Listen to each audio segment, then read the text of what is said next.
So this is going to take just a second, and it always starts broadcasting before I realize that it's actually happening.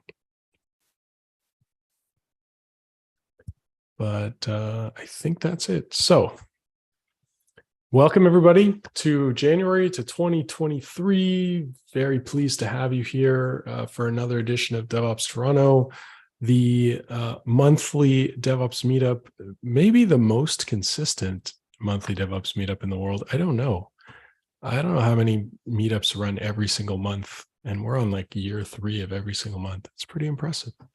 And you folks keep coming out, so kudos to you for starting out the new year with a DevOps meetup. Welcome. I'm going to get real quickly through all the housekeeping, and then we'll get to the presentation of the day. First, I want to thank sponsors, CloudBees. If you don't know them, you should check them out. They're always releasing new stuff, and they are one of the big players in the DevOps space from an end-to-end toolchain perspective. Likewise, we have JFrog as well, longtime supporter of the meetup, longtime supporter of the community. Ari, if you're out there, we miss you. It's been a while since you've been on the meetup telling us what's up, but hopefully you've got some stuff cooking. So maybe we'll see you next month. And without any further ado, I'm going to hand it off to Chris to tell us about policy as code, specifically versioned. I love version control. The only thing better than code is version controlled code. Or maybe I should say tested code. But you can also test your policies. So with that, I'm going to stop stepping in my own mouth and hand it off to Chris. Thanks for joining us, Chris. Cool. Let me do a thing. What's it? I get back to the bit that was working a minute ago. See if I can make it work again. And then try and bring how Zoom changes its whole layout when you share a screen. Right, cool. Okay, we're back. Cool. Well, imagine a thing with some actual human faces, which I could see a little while ago before I started sharing my screen. I get to kind of stand up, not worry too much about being on mute, and use a clicker and all sorts. It feels quite privileged to be here. So, elephant in the room, as I think Bill kind of probably touched on, is this policy is, or at least inferred, is a dull thing. It's kind of hard to make it sexy, but I'm at least going to try and get your attention. So bear with me for a minute. So to set the scene, I'm in a lift, and yes, American and Canadian friends, we really do call them lifts, and 4 people walk in. And I think to myself, Chris, this is your moment, now or never. As the doors close, I position myself in front of them, a captive audience. They're mine. I've got them. I hear the doors seal shut behind me as I take a breath. I look to the first person on my left. She's in a suit. She looks really important to her. I gesture to her, see? She looked back at me as if to say, yes, go on. She nods. Oh, perfect. The CIO, the policymaker, the one whose neck is on the block. Well, what are the chances of finding you in my imaginary lift today? Well, I ask her, well, what keeps you up at night? Well, she tells me, I don't know what teams are really doing, what's the volume of risk and what I should be showing more interest in. Setting and changing policy can be slow and hard to communicate. And people just go off and do their own thing. They think they know better. And to be honest, often they do. But then I'm left playing catch up with the risk that they've signed me up to. Okay, I say, try not to sound too much like a snake or patronizing snake oil salesman. I can help. I turn my attention to the second person, also in a suit. Look less important. I make a guess. Let's face it, this is my imagination. It'd be weird if I was wrong. Product manager, I say. They nod. The whip cracker. Well, what's important to you?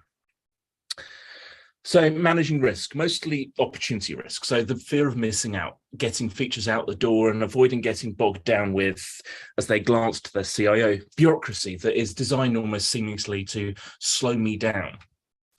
Awesome, I say. This is your lucky day. I turn to the next person. They're dressed in overalls. I'm in a trendy part of town. They could be the CTO. Before I ask, they sense me staring at them. Cleaner, they say. Oh, odd. How did you get in my imagination? I'll come back to you. My attention goes to the last person. Hoodie, headphones around their neck. My stereotypical developer. Yes, I know you well. So what code do you write? I ask. It doesn't really matter. Python. Cool. Have you got everything updated to work with? As I pause, Python 3 they offer.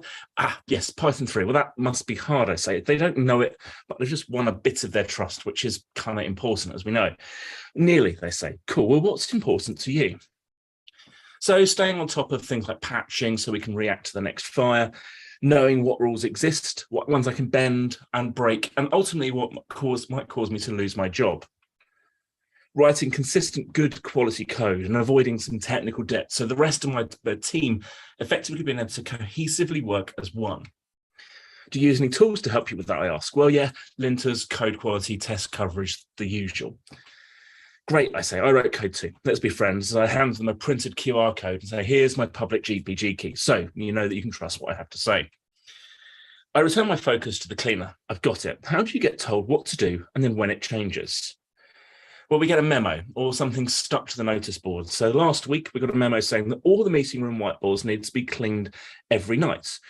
Interesting, I say. Well, how does that work out? Well, then it's up to us to then maintain that to-do list so that we can onboard new people.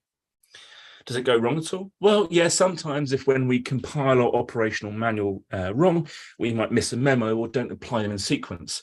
Things go wrong in the real world. They glance apologetically to the product manager, like when we hadn't updated the guide that the meeting room on the 3rd floor was being used as a dedicated war room, and we wiped all their boards down. I look to the dev. Does this sound familiar? They nod. Well, turns out we're not all special snowflakes, eh? All is not lost. I knew that there was a reason that I imagined you were all here today. The lift is slowing. I feel it coming to its destination. Great. I've got the silver bullet for you too. The CIO looks to me, ready to buy literally whatever it is I'm selling. And they asked me as the doors open, who are you and what team are you in? Well, so I move out the way to stop obstructing it. I answer, I don't work here. I'm just here to fix the lift. People have been complaining that it only goes to the top floor no matter what button they push. And it's actually pretty slow. My audience storms out, furious, heading towards the stairs. The door's shut. I get back to my job. Okay, so if any of this sounds at least vaguely familiar and you can relate to any of my imaginary friends, then maybe I might have something resembling answers for you. So what if I said that you could update your policy easily, even releasing several version updates, not just in a year, a month? What about 10 updates in a single day, and seamlessly communicate those to the people that need to consume it, all without derailing them? You can have visibility on that compliance using tools perhaps that you already use and have in place. And that policy could be readily consumable, easy to pass, demonstrate compliance, make sense, and not be bureaucratic to change when it needs to and not get in the way. That same policy could be treated as a dependency and operate like a linter. So you can run compliance checks in locally and in CI, and then ultimately guard production. That multiple versions of the same policy as a dependency are actually supported. So emergencies like you must update now an old version because there's some known vulnerabilities in it, type communication, are effectively a business as usual thing to convey. Does this sound interesting? Cool. Okay, well, hang around. So hopefully I'm about within time. So this would be the normal point where I'd invite, if it was in a real place, someone to unlock the door. But so hopefully I've at least got your attention. It's time to introduce myself and start explaining things. So my name is Chris Nesbitt-Smith. I'm an instructor for Low and K8s and also Control Plane, consultant to the Crown Prosecution Service, which is a bit of UK government, and a tinkerer of open source. I've spent a fair amount of chunk of my kind of professional career now working across UK government generally, and also for some large organisations where problems like this are rife. We should hopefully have some time at the end for questions and your best heckles. So please, can I cash those up for the end? If not, then find me on LinkedIn or something afterwards. So given I've got the benefits of a live audience, so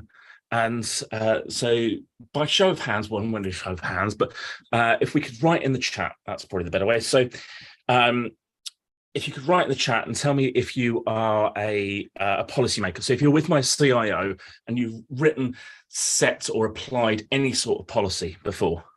So it doesn't matter, it might be some coding standards for you and your team, some compliance of any sort of type, so any sort of rule that you've defined, anyone that's kind of defined as a policy maker. Cool. At least Steve's joined in, so I'll go with my audience. Okay, so more importantly, next round, if you've ever sought exemption or consciously bent, broken, circumvented, ignored, bypassed whatever a policy, a rule, a law, a process with at least maybe some good intentions. Can you give me a comment of policy breaker? Or a nod of some sort? Just so I can read the room.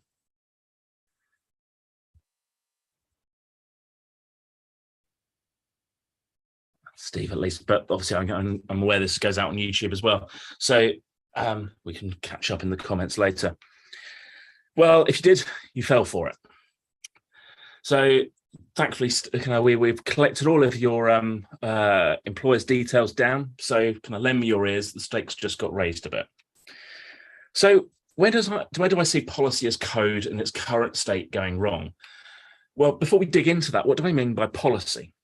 Well, it usually comes in one of two forms. So security enforcing, like data at rest being encrypted, or maybe consistency enforcing, such as code style, tabs being 2 or 4 space indentated maybe.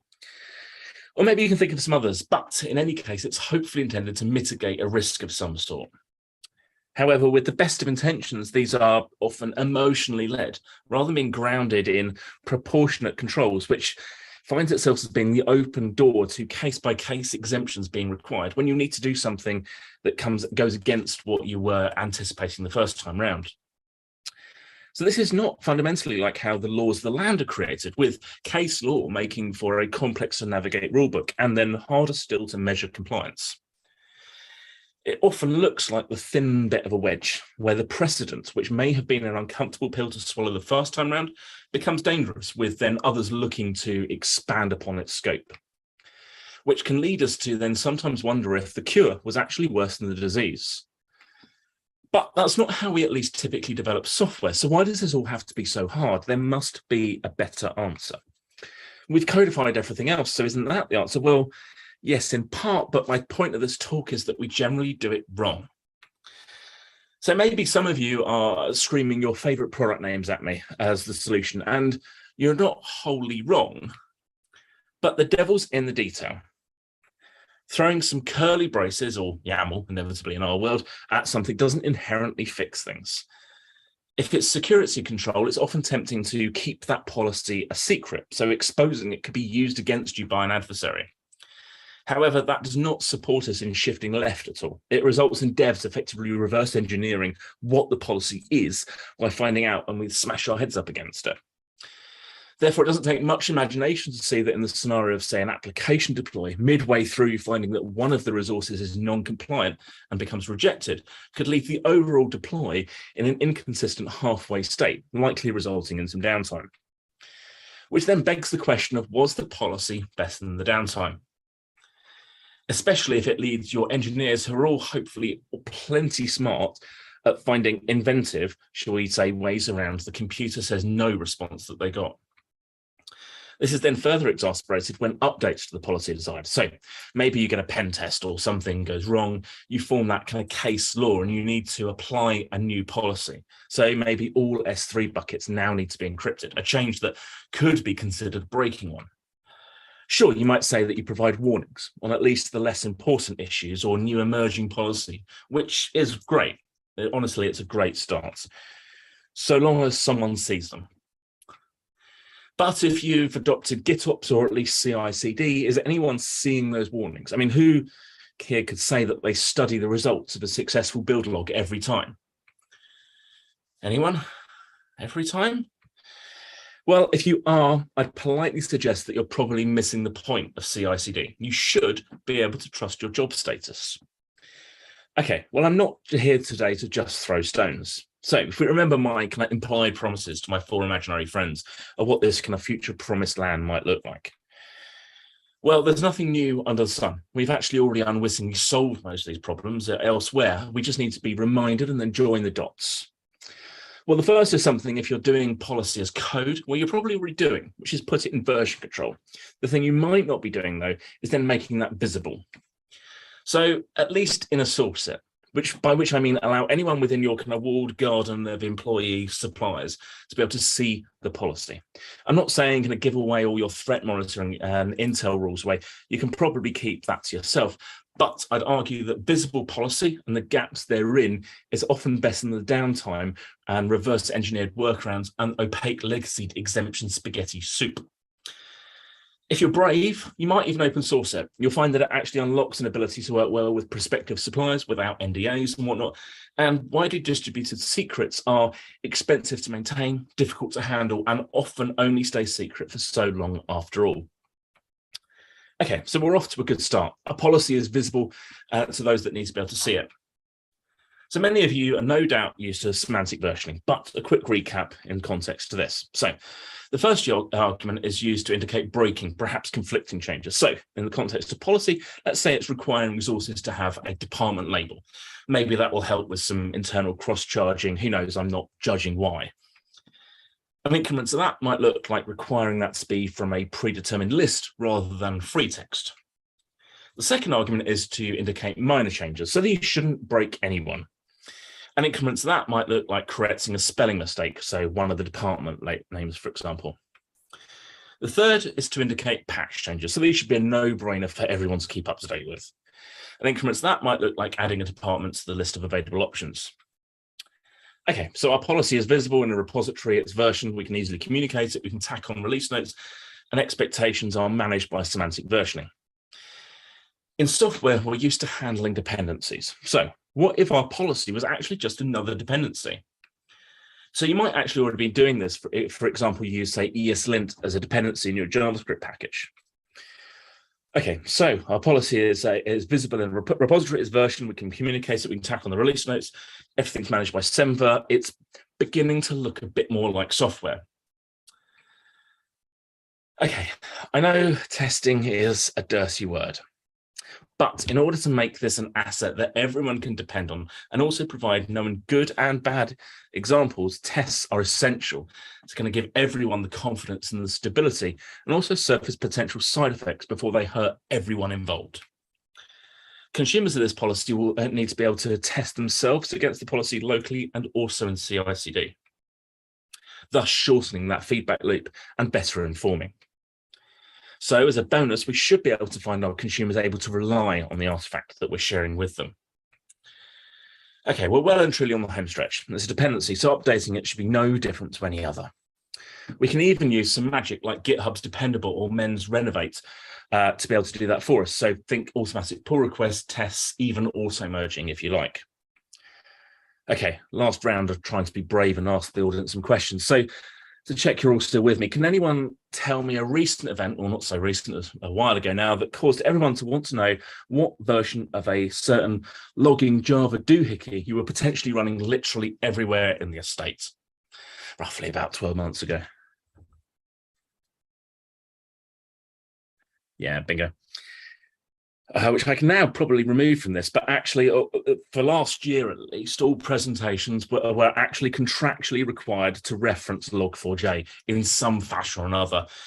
And it's almost entirely out of context and includes some memes about it. And pretty much now, I guess I can probably remove these and actually just kind of broadly point at a list of scary looking CVEs in order to command your behavior through fear. But what I'm getting at there is that the situational awareness piece around software supply chain is something that your organization is hopefully already thinking about, if not already addressing. So if our policy is a dependency, this is at least not a new problem. So software bill of materials for the win, right? Which can then allow us to measure the compliance across the estate. Okay, so I've just covered a lot of ground and hopefully sounded at least vaguely convincing, and it's not just a fictional utopia painted in PowerPoints. It's time to now look at how you might be actually able to do this. And I know you all really came here wanting to see 1 million words on a slide and not just the odd emoji or two. So we've reached the point where I get to show you some code. Hooray! But to maintain scope, I'm going to limit this to talking about 2 things. So to prove that this is not just kind of one tech or one tool. So I've arbitrarily picked Terraform and Kubernetes. I could have probably picked anything though. Naturally, I'll need some tools to go along with this. I'm too lazy to invent much here. So likewise, I'm going to pick 2 tools, but again, I could use some or even all probably. So in this case, Chekhov's going to be doing my Terraform and Caverno's going to be doing my Kubernetes. If you want to browse along with me, and I'll put a link to this in the chat in a bit, I've created an example GitHub organization here. I'm not expecting you necessarily to read or grok the code on screen, so don't worry about it too much. It's just to at least give the illusion that it's a real thing. It's a real thing. It's fine. So the policy is stored here in this repository, novelly named policy. So here's where my policy starts at version 1.0. I've got a policy that requires a department label on all resources. So long as it's set, it doesn't actually matter what it is. I've written tests for this, so you can note how the parsing test cases are usable as a great example about what good and bad looks like.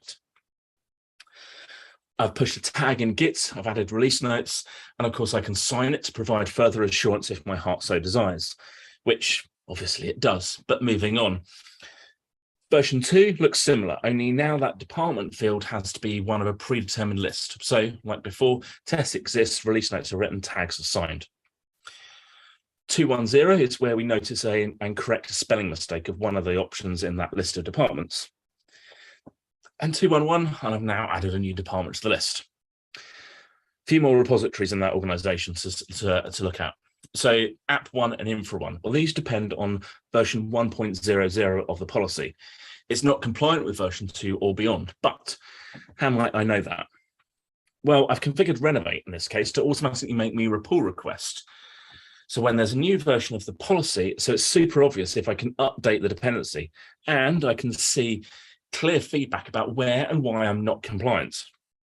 I can also see all the pull requests over the org, so I could use this as a crude means to measure the compliance of my policy.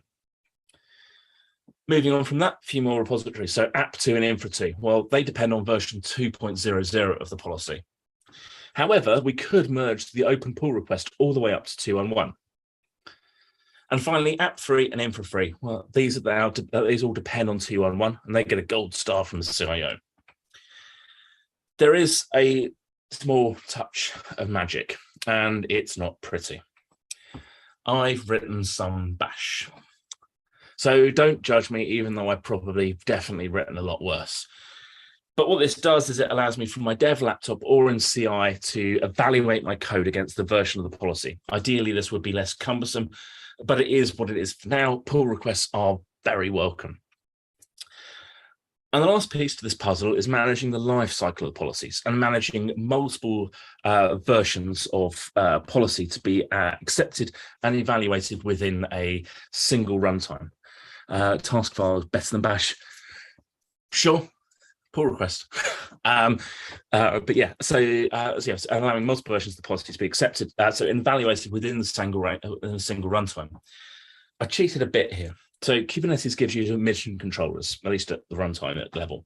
It's not so easy to get that same policy evaluation in kind of public cloud. They've got their own policy code engines, and I'm not yet, again, contributions are welcome, being able to figure out how to evaluate that policy locally.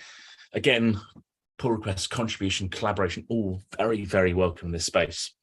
So you may have noticed the way that the policy was written and how it's distributed lends itself well to coexist with itself within a Kubernetes cluster. Which brings us to cluster 1, which another repository, which describes a cluster that accepts all of the versions that we've described so far. Likewise, cluster 2 only accepts version 2.00 and greater. And we can automate all of this to prove the point using kind for CI to deploy the apps. And there we go. We have a full org, all done, all compliant, policy all versioned, and the CIO all kind of blissfully aware of what's going on. So this looks great, right? Job done. But just one more thing. Wouldn't it be awesome if the policy carried a story about why it exists? After all, if your agile delivery teams are even half effective, they should reject anything that they perceive as friction if they don't see the value in it. So this could allow your devs to know why they're compliant. And if they want to do something outside of what the policy permits today, they don't need to have any sort of exemption granted per se. They can have a well-reasoned and informed debate with rationale behind a pull request to that policy. So imagine, if you will, this going through a stage of versions with risks informing the mitigations that are manifested as policy, all maintained as one. So when the risk landscape changes, your policies can move fluidly with it. So when some new privacy regulation comes out, or your latest marketing strategy pays off, perhaps, and you acquire more data, for example, even if your policy was perfect at one point in time, the risks and the appetite will stand still for no one. We can liken this to, in some ways, over-provisioning that we might be familiar with elsewhere, where lead times are long, change is hard, and there's a significant pressure in nailing it the first time, which can therefore lead to us hedging bets against what some future state might be, rather than proportionate mitigation to the risks that are more tangibly real in the now. And that's where the real culture change is needed. And the execution of that is likely a long series of talks in of itself. So now this is all really over to you. Honestly, the best thing any of you could do today is tell me that this is madness, already done, irrelevant, or otherwise wholly unachievable, something my esteemed echo chamber of peers have yet to do. So beyond making pull requests and developing the theory more, I'd literally like to start building more case studies with willing organizations that would allow me to swap out my imaginary friends for some real ones. But the most important thing that I'd like you to take away from our time together is, and feel free to say this out loud with me from wherever you're joining from, that purposeless policy is potentially practically pointless policy, which I've been practicing saying far too many times. I'm been Chris Smith. Thank you so much for your time. We'll destroy any guilt admissions earlier from when you said that you were a policy breaker.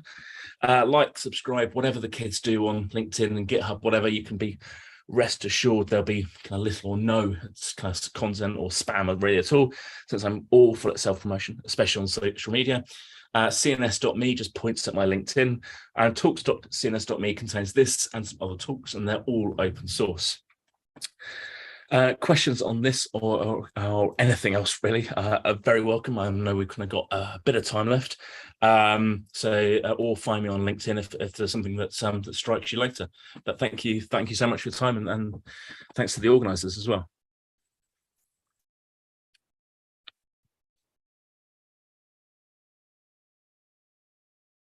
Oh, let me just wait for my video to come back.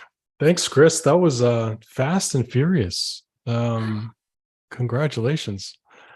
I think you probably delivered an hour's worth of content in about 30 minutes or less. So congratulations. I expect a couple of questions arise out of that. But I've got a couple, of course, as I often do. Where do you see this most applicable? Like where do you envision this getting plugged in most often? It's all around the proportionality, really, in terms of the when and the where, and plugging it in at the right sort of point. Like for some organizations, like small orgs, just going, let's just apply like CIS benchmarks, the end. Like that's good enough for us, and that is an appropriate, proportionate risk mitigation to the risks that sort of business face. Typically, the ones that I commonly come against, the sort of risks and threat actors that I kind of come up against, are a bit more complex, where you have where you've got kind of real world kind of consequences that are broader than like some shareholders that might experience a problem. So citizen facing services from government tends in that sort of space. Also, like what's that, a regulated organization that is again responsible to things broader and wider than that as well. So I'd say probably in that sort of spaces of the sort of kind of the remit where this kind of comes into its own of and has some kind of value would be kind of the regulated orgs and the ones where there is a scale and a real life consequence. Like, so managing those case by case exemptions has got out of hand because you've got too many development teams all running off doing stuff, and that you've got the growing pains of that as a problem. Got it. That sounds good. I'm just browsing this repository right now and checking it all out. How long have you been following the policy space? Like, is this something that is kind of the manifestation of years of tinkering in this area, or is this something recent for you that Um, you've noticed as a gap? so I've been a software developer since I was, God knows how old, writing stuff when I was at school. Um, the I guess I kind of ended up particularly working in a lot of public sector, so it's a government where the scale, governance of things is important, and risks, and having kind of in-depth, kind of very low-level conversations about security and threat actors and threat modeling and all of that stuff is kind of ends up in the discourse. So yeah, I guess this is my current most evolved thinking on the problem and of the space. But yeah, there's probably an evolution that's gone behind that. But as tried to kind of come to in the talk is that ultimately, if you frame it like how you frame everything else, like how you write software, it's no different. So it's the same as your kind of linting style guidelines that allow your developers to write consistent code. If you treat it the same and stop trying to treat it as some weird and wonderful different thing that is somehow not the software developer's problem, that's where it goes wrong. Same as like testing, right? When testing becomes, and you kind of hand it over to some testers to do, and to people who are not software developers to write automated tests, for example, unsurprisingly, they don't write good quality code because they're not good developers.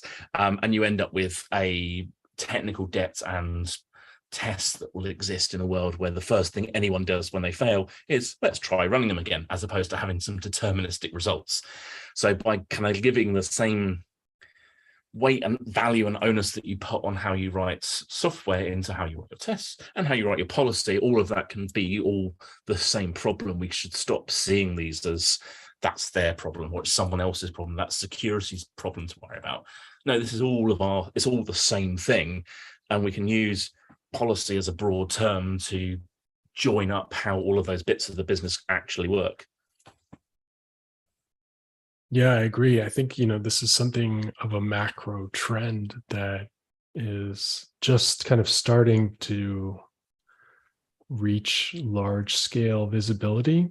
Like a lot of the things that are happening, we've seen a lot of challenges in even Facebook years ago, but recently with Twitter, things happen and without any apparent policy visibility behind it, right? Like it's very difficult for the participants in the system to understand why specific things are happening, or even what good looks like, right? Like knowing what the rules are and how to abide by the rules if the rules aren't visible and the governance mechanism isn't auditable or visible in any meaningful way. So I think that you're on a vanguard here of a trend that's going to continue into the future, that's really getting to this question of like, how do we know what we know, and how do we know that what we know is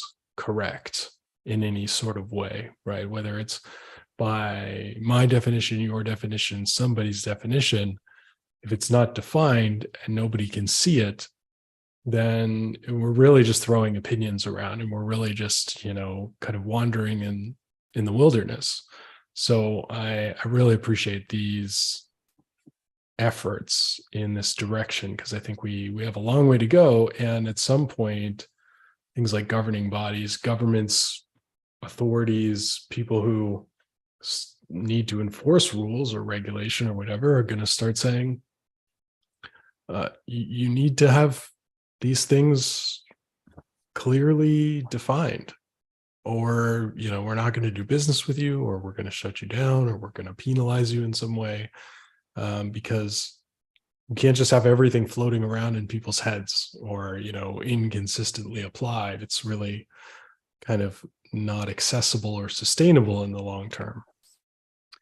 Yeah, all things living on risk registers, and as I say, like it's all very well and good us saying like, oh yeah, we we harden all the machines and we apply the CIS benchmark for whatever, whether it's Kubernetes or Red Hat, like Linux, or an MS SQL database, whatever it might be, like, oh, we've gone and applied the benchmark to that, which is like as much as maybe somewhat the regulation stipulates. However, then we don't capture the exemptions that we inevitably end up doing, so any of the software that we want to make runs, which, yeah, like, surprise, when you lock the whole thing down, you don't get an awful lot of control over the things that you might actually want to run and might want to be privileged for good reason.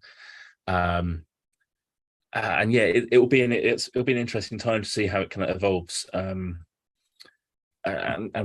what's the kind of annoying kind of nonsense, what's increasingly nonsense term of like DevOps kind of turns out to be an SRE and all the proliferations thereof, of like, well, what is that, and where have you come into that discipline? Have you come from a developer background, or have you come from like more of a sysadmin background? And the two distinct paths of how people find themselves in that world often dictates the sort of engineering capability that they're able to then lend to the organization they're at.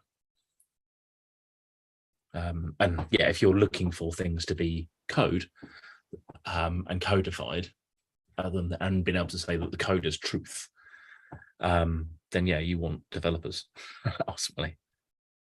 Yeah. Well, and I think that, this is starting to become reality with things like the software bill of materials, right? And supply chain auditing. So I think it's only a matter of time. And of course, nobody likes to be early. But there is going to be, I think, real costs to being left behind this effort.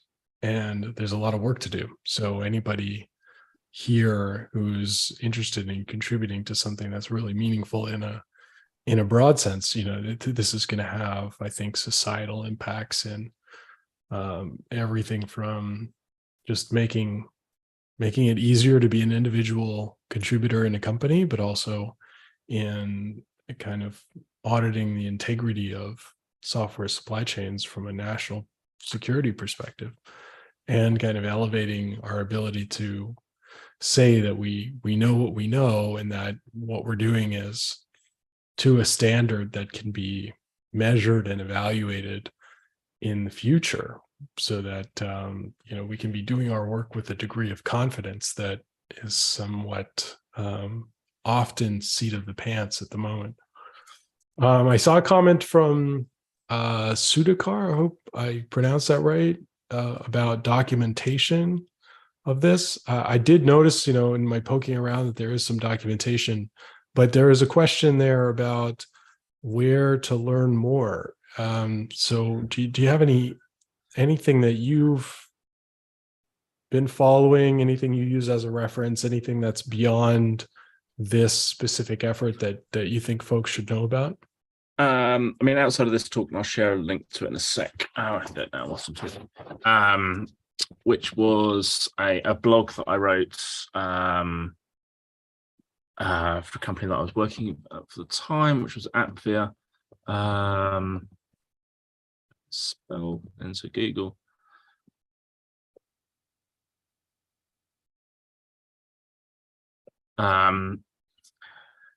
Which was like the prior permutation of this, I guess.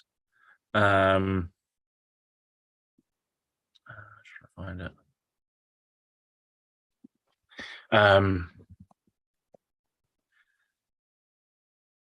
We can always toss it in Slack afterwards if it's not easily at hand. Google's not helping me, which is annoying.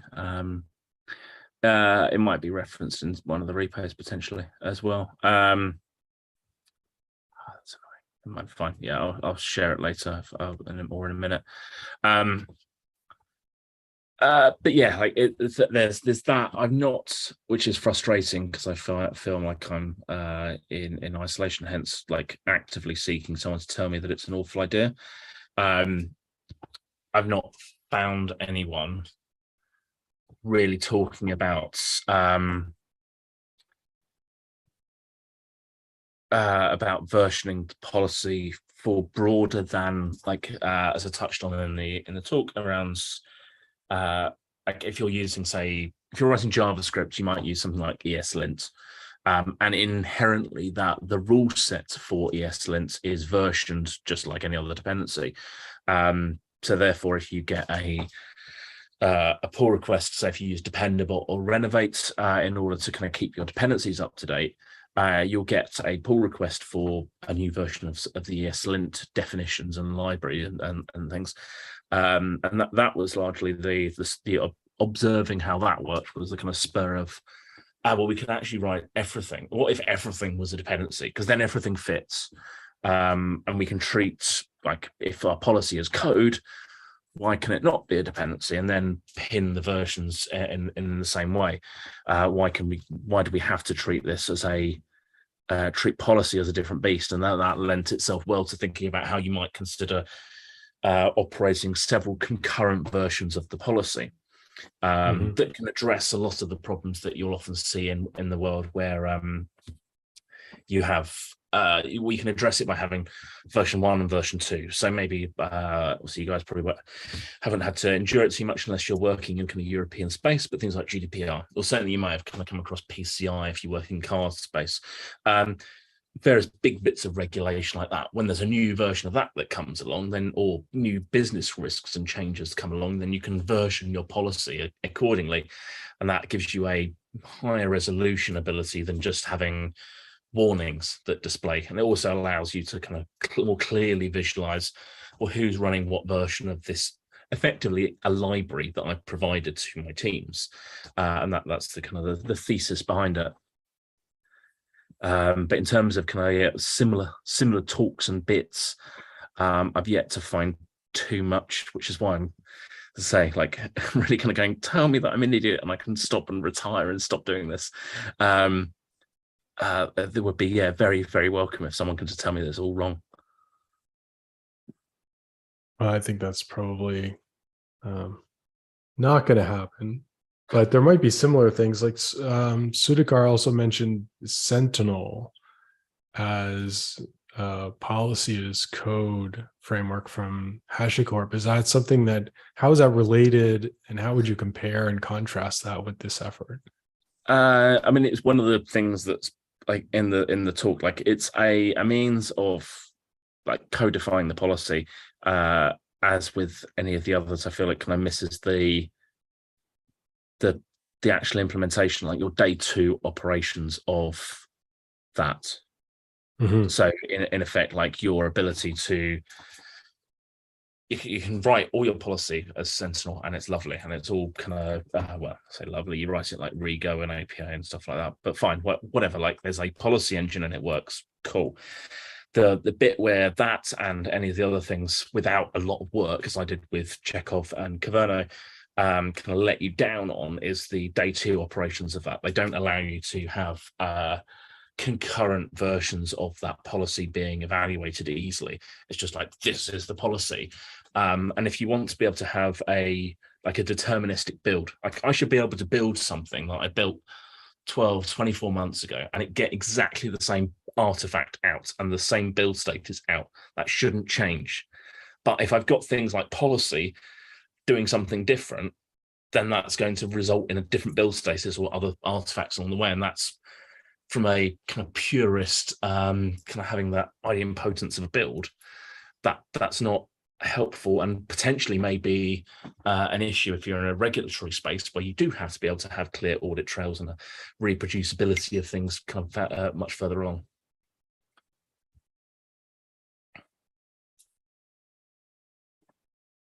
This question from Jeremy that I think is really interesting coming into 2023 is saying, how will our roles change as Copilot/AI systems produce and validate policy automatically? It's going to be an interesting time that it's going to be I mean, I don't think we write code well that interprets the business need. Now, if we've not the AI is unlikely if you're looking at like any sort of engine that's going to do that for you. At the minute, it's unlikely to be at a point where it's going to surpass the capability of some good, hopefully, developers working on a team to capture business requirements in order to codify that into an application that does something. You might be able to do some simple stuff like some chatbots and things like that, but ultimately the whole way that formed its way into existence was some human beings commissioning it.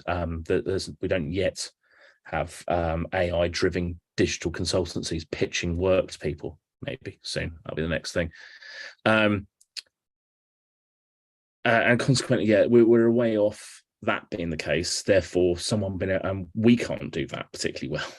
So expecting an AI to theoretically be able to comprehend business risks in a way that we don't have a good enough definition to train a library on and train a model on seems kind of a way off. I think we could probably have a safe job in threat modeling a business for a while and contemplating what the appropriate mitigations to the threats that and risks that you identify. Or maybe another way to ask is, how long until AI is better than the people writing DevOps now? DevOps policy, have you used Copilot? Yeah, I used Copilot from way on, from when it was early beta and similar kind of open source stuff in the same space. They can give you a shorthand, like in the same way of like, I mean, how many people, if you're doing Kubernetes, how many times do you write like a deployment spec from scratch? Like, yeah, you go Google and copy paste.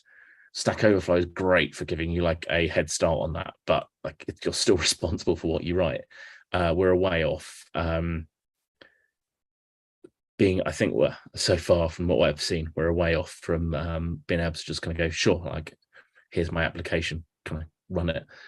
It depends on the complexity, months, years, decades. So it depends on the complexity of the app. Like if it's a single container app, then you can probably just throw it at it and not bother with the AI and just like use Google Run or something. And why bother? When you've got more complex stuff, then maybe there's certainly a lot to be said with using any of the AI models to train things around kind of the lower level than just policy. And so using that to train like or using it to build up like seccomp and SC Linux and AppArmor type policies, which are all kind of using eBGP based. So they'll look at like kernel level stuff and figuring out what good and bad looks like and then doing threat detection there. But I think, yeah, you're years to decades away from that. As I say, like there's not for software development, we've got all of GitHub that what you can use to train it on, plus anywhere else that you can find some source code from. That's not if no one's doing policy as version code right now, there's no reason to think that that's inherently going to be solved without any training of a library. Potentially, maybe if you say that because it's the same as the source code, maybe it doesn't matter. Maybe you can just treat it the same, and maybe I'm barking up the wrong tree. But I think we are. I'd be inclined to think that we are kind of years away from seeing kind of full bespoke sort of applications coming out of AI,